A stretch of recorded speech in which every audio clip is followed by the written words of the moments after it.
Сайн байцгаана уу хүүхдүүдээ. Өмнөх хичээлээр бол бид нэр ацил хлоридыг гаргаа авах нэрлэх талаар үзсэн. Өнөөдрийн хичээлээр бол ацил хлоридын хийм шинж буюу гидролизийн хурдлын талаар үзнэ. За органик нэгдлийн хийм шинж чанарыг судлахдаа тухайн нэгдэлдэх молекулдх атомуудын харилцан үйлчлэлийг бол зайлшгүй авч үзэх шаардлагатай байгаа. За тэгэхээр өнөөдрийн хичээлээр бид нэр яг ямар молекул дээр авч үзэх вэ гэхээр ацил хлоридын ангийн нэгдэл буюу этанол хлоридын жишээгээр бол авч үзнэ. Энд бол этанол хлоридын молекул үтсийг бол харуулсан байна. Этанол хлоридын молекул үтсдэх молекулдах атомуудын харилцан үйлчлэлийг бол холбооны туушралаар бол харуулж өгсөн байна. За тэгэхээр холбооны туушралт нь бол эрэг дельтаас сөрөг дельта гэсэн нутгууд энэ молекул үтсдээр бол харагдаж байна. Жишээ нь хүчилтөрөгчийн атом яагаад сөрөг дельта болсон бэ гэхээр хүчилтөрөгчийн атом бол харьцангуй цахилгаан сөрөг чанар ихтэй элемент. Тэгэхээр хүчилтөрөгчийн атом харьцангуй цахилгаан сөрөг чанар ихтэй байна гэдэг маань юу хэлж байгаа вэ гэхээр электрон үйлсний нэгтрэл хүчилтөрөгчийн атом руу илүү төвлөрнө. Ингэснээр хүчилтөрөгчийн атом маань сөрөг туйлтай болно гэсэн үг. Тэгэхээр энэ хүчилтөрөгчтэй холбогдож байгаа нүүрстөрөгчийн атом бол харин эерэг туйлтай болж өгнө гэсэн үг. За мөн энэ молекулд бол хүчилтөрөгчийн атомоос гадна хлорийн атом байгаа. За хлорийн атом маань мөн адилхан харьцангуй цахилгаан сөрөг чанар бол ихтэй элемент. За тэгэхээр харьцангуй цахилгаан сөрөг чанар их байна гэдэг маань электроны үлний нэгтрэл бол хлорийн атом дээр илүү төвлөрч өгнө гэсэн үг. Тэгэхээр хлорийн атом маань мөн адилхан сөрөг туйлтай болно гэсэн үг. Тэгэхээр холбогдож байгаа нүүрстөрөгчийн атом бол илүү эрэг туйлын хэмжээ ихснэ гэсэн үг. За тэгэхээр этанол хлоридын молекулдх атомуудын холбооны туушралыг харах юм бол төвийн нүүрстөрөгчийн атом бол илүү эрэг туйлтай бол харагдаж байна. За энэ бол илүү эрэг туйлтай байгаа учраас энэ эрэг туйлаараа уралд орох боломжтой. За эрэг туйл дээр ямар урвал явагдах вэ? Ямар уралд орох боломжтой вэ гэхээр эрэг туйл дээр электрон донор бодис бол эрэг туйл руу довтлох боломжтой. Тэгэхээр этанол хлоридын хувьд бол электрон донор урвалж довтлсноор энэ урвал бол нуклеофил буюу электрон донорын нэгдэх урвалд орох боломжтой гэсэн үг. За тэгвэл электрон донор гэж юу юм бэ? Нуклеофил урвалж гэж юу юм бэ гэхээр нуклеофил урвалж гэдэг бол сөрөг цэнэгтэй электрон донор бүлэг буюу чөлөө тос электронтой бүлэг атом агуулсан ийм урвалжийг бол нуклеофил урвалж гэж нэрлэдэг. За нуклеофил урвалжийн жишээ гэх юм бол устөрөгчийн молекул нуклеофил урвалжд орно. Амикийн молекул нуклеофил урвалжд орно. Гидроксидын ион нуклеофил урвалжд ордог. За эдгээр молекулууд яагаад нуклеофил урвалжд орж байгаа вэ гэхээр жишээ нь усны молекулд бол 2 чөлөө тос электрон байгаа учраас 2 чөлөө тос электроноороо нуклеофил нэгдэх урвалд орох бүрэн боломжтой. За амикийн молекулын хувьд яагаад урвалд орох боломжтой вэ гэхээр амикийн молекул 1 чөлөө тос электронтой учраас 1 чөлөө тос электроноороо эрэг цэнэг буюу эрэг туйлтай атомтой бол нуклеофил нэгдэх урвалд орох боломжтой. За гидроксидын ион мөн адилхан яагаад нуклеофил болж байгаа вэ? Нуклеофил нэгдэх урвалд ордог вэ гэхээр гидроксидын ион 3 чөлөө тос электрон агуулсан учраас энэ чөлөө тос электрон ихтэй учраас нуклеофил урвалжтай орно. Мөн чөлөө тос электроноороо нуклеофил нэгдэх урвалд орох бүрэн боломжтой.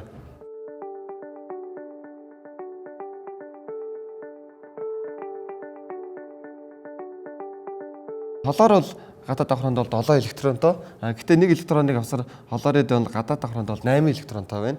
За тэгээд энэ яагаад энэ нуклеофил болж чадах уугүй юу гэхээр хлоридын ион маань болохоор гадаад давхрандаа 4 чөлөө тос электронтой учраас нуклеофил урвалж болж чадна гэсэн үг. Тэгэхээр энд эрэг туйлтай нүүрстөрөгчийн атомтой нуклеофил нэгдэх урвалд орох бүрэн боломжтой гэсэн үг. За эхний хэсэгтэр бол бид нар бол этанол хлоридын молекулдх атомуудын харилцан үйлчлэлийг бол үзсэн байгаа. За энэ харилцан үйлчлэлээс юу харагдаж байгаа вэ гэхээр нүүрстөрөгчийн атом бол илүү эрэг туйлтай харагдаж байгаа. За тэгэхээр өмнө нь бол бид нэр нуклеофилийн талаар үзсэн. За нуклеофил гэдэг бол электрон донор бүлэг, чөлөө тос электрон ихтэй байна. Тэгэхээр чөлөө тос электроноороо энэ эрэг туйл руу довтлсноор нуклеофил нэгдэх урвал явагдах боломжтой. Өмнө нь бид нэр бол 3 нуклеофил урвалжийг үзсэн. Усны молекул, амикийн молекул, гидроксидын ион гэдэг 3 нуклеофил урвалжийг үзсэн. Өнөөдрийн хичээлээр бол тэр 3 урвалжийн усны молекултай нэгдэх урвалыг бол өнөөдрийн хичээлээр бол авч үзнэ.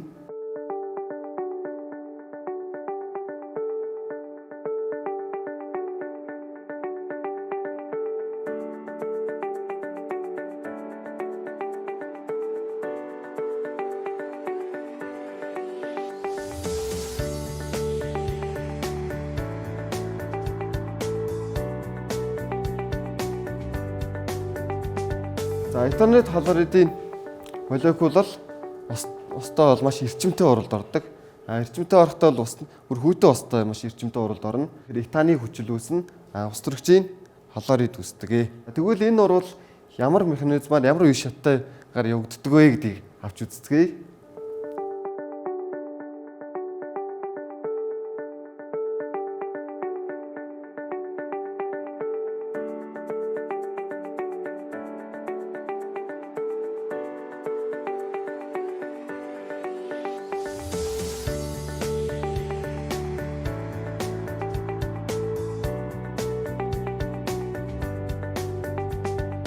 За этанол хлорид маань устдаа уралд орохдоо хоёр үе шаттай уралд ордог. Нэгдүгээр үе шатанд бол нуклеофил нэгдэх урал явагддаг. Нуклеофил нэгдэх урал явагдахдаа этанол хлоридын эрэгт туйл ихтэй нүүстрэгчийн атом усны молекулдах хүчилтөрөгчийн чөлөө тос электрон хоёрын хооронд л явагдана. Усны молекулын чөлөө тос электрон этанол хлоридын эрэг туйлтай хэсэг рүү довтлсноор нүүрстөрөгч хүчилтөрөгчийн хоорондох давхар холбоо сулардаг. Ингэснээр хүчилтөрөгчийн хасах цэнэгтэй ёо агуулсан нэг талтай хүчилтөрөгчийн хасах цэнэгтэй ёо агуулсан нөгөө талтай хүчилтөрөгчийн эрэг цэнэгтэй ёо агуулсан завсрын бүтээгдэхүүн үүсдэг. Тэгэхээр эхний шатны урвалаар бол чөлөө тос электрон довтлсноор карбонил бүлэг бол сална. Тэгээ завсрын бүтээгдэхүүн үүснэ. За одоо хоёрдугаар шатны урвалыг бол авч үзье.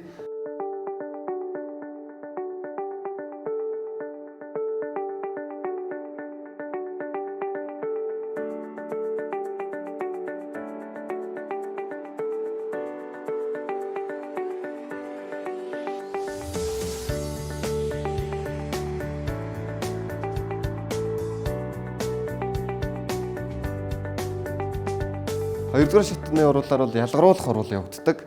За ялгаруулах урвал маань хоёр алхамтай явагдана. За хоёр алхамд харгалзах урвалын зэчтгэлүүд бол энд харагдаж байна. За эхний алхам дээр ямар урвал явагддаг вэ гэхээр эхний шатнаар үүссэн завсрын бүтээгдэхүүн нэг талдаа хүчилтөрөгчийн атомын хасах цэнэгтэй атом агуулсан нөгөө талдаа хүчилтөрөгчийн эрэг цэнэгтэй атом агуулсан завсрын бүтээгдэхүүн маань эхний алхмаар бол урвалд ордог.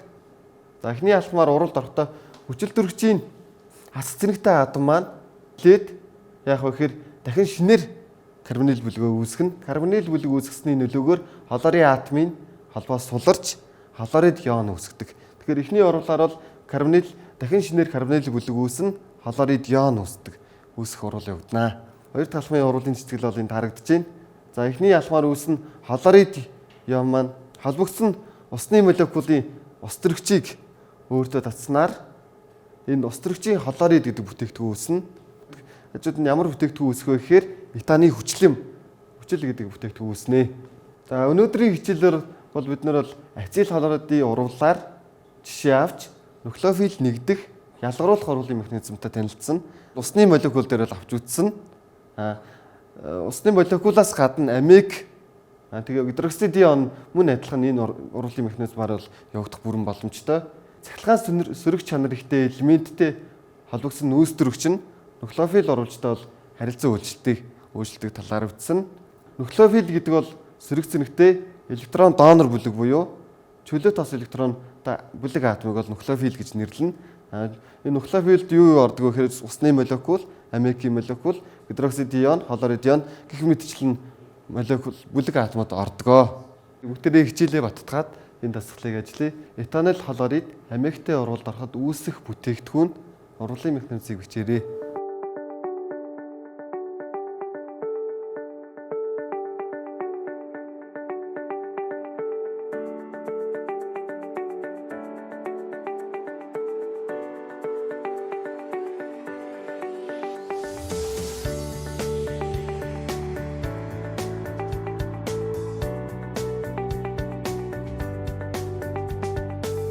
Урвал маань болохоор хоёр үе шаттай явагдана. Нэгдүгээр үе шат нь бол нуклеофил нэгдэх урвал, хоёрдугаар үе шат нь бол ялгаруулах урвал явагдана.